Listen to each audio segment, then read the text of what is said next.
अस्सलामु अलैकुम वरहमतुल्लाहि वबरकातुहू। उम्मीद है आप ज़रात खैरियत से होंगे। अल्लाह ताला आपको खुश रखे, शादो आबाद रखे। एक्स मुस्लिम्स का एक बहुत बड़ा एतराज़ जो वो करते रहते हैं कि मुसलमान वहाँ के ऊपर अमन की बात करता है, पीस की बात करता है, भाईचारे की बात करता है, जहाँ के ऊपर वो तादाद में कम है।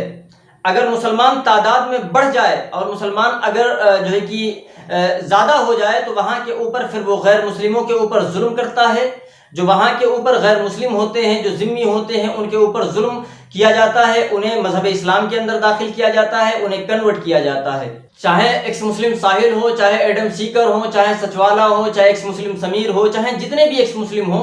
इनका जो सवाल होता है ये बेसिक एतराज़ है जो वो मुसलमानों से करते हैं।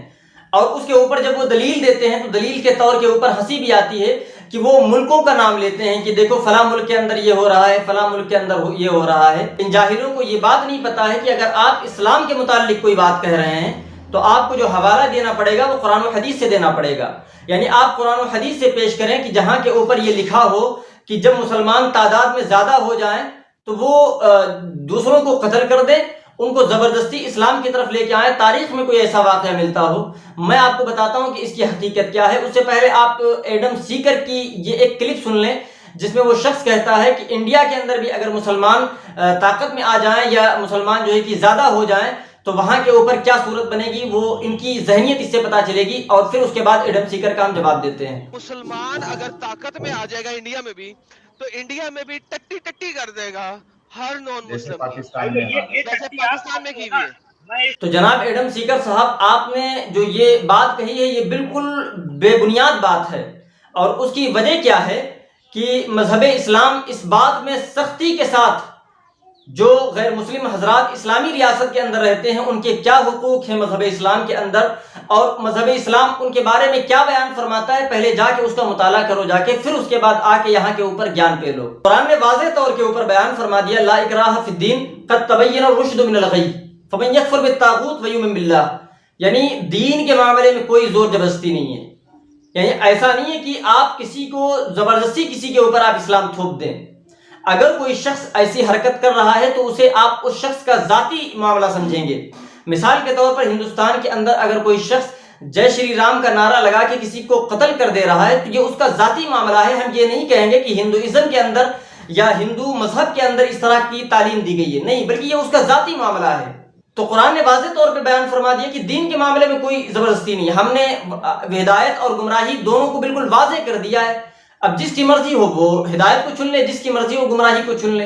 हमारी तारीख के अंदर तो ये भी मिलता है कि एक हाकिम ने कुछ लोगों को धमकियां दी और धमकियां दे के उनको इस्लाम में कन्वर्ट किया। जब वहाँ के मुफ्ती लोगों को ये बात पता चली तो उन्होंने फतवा दिया और कहा क्योंकि ज़बरदस्ती उसके ऊपर इस्लाम थोपा गया है, इस वजह से उन लोगों को ये इजाज़त और हक हासिल है कि वो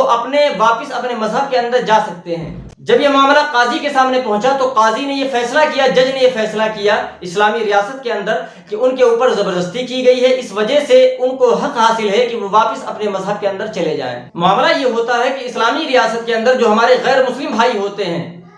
तो वो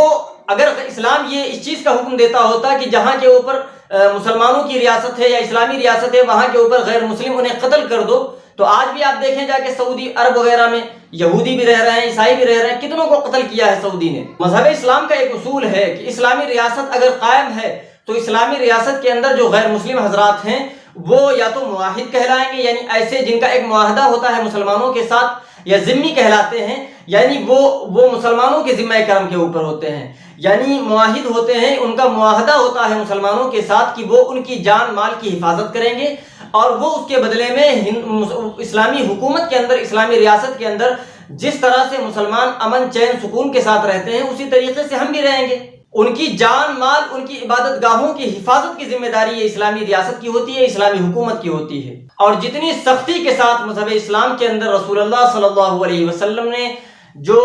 इस्लामी रियासत के अंदर हमारे गैर मुस्लिम भाई रहते हैं उनके बारे में जितनी सख्ती के साथ मजहब इस्लाम ने बयान फरमाया है, मेरा मानना है किसी और रिलीजन ने, किसी और मजहब ने इतनी सख्ती के साथ बयान नहीं किया है।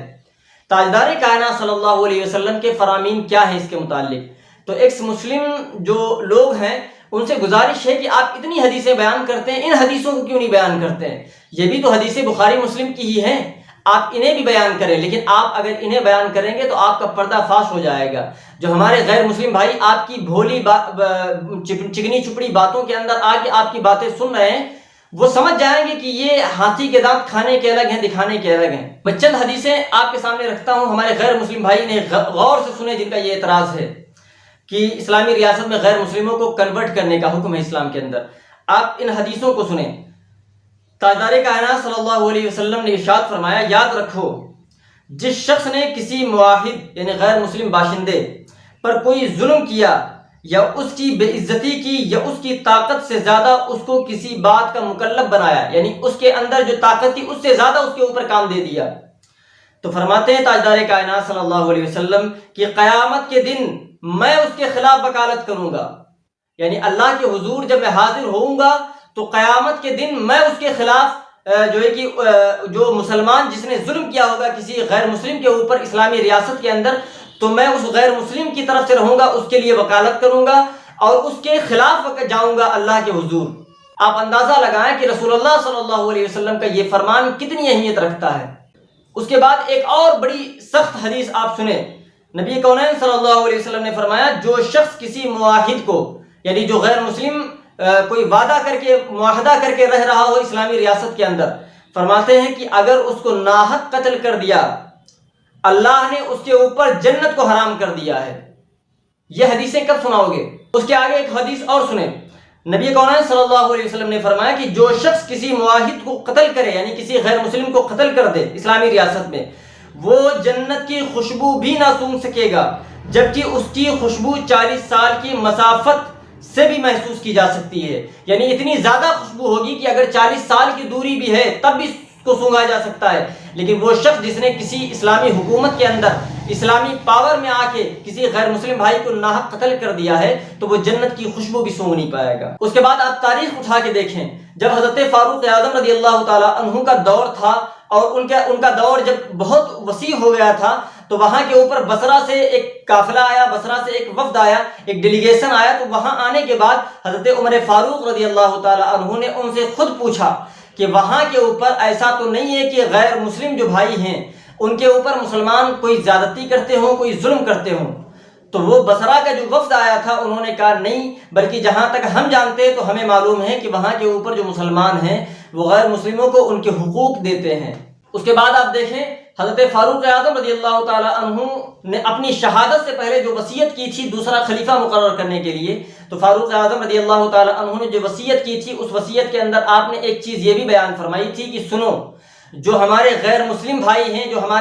ہمارے ذمے میں ہیں،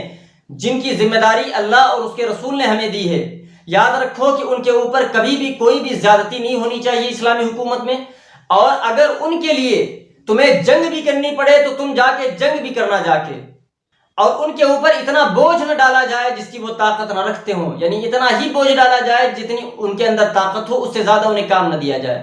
برائیاں ہر معاشرے کے اندر ہوتی ہیں، ہر سماج کے اندر ہوتی ہیں،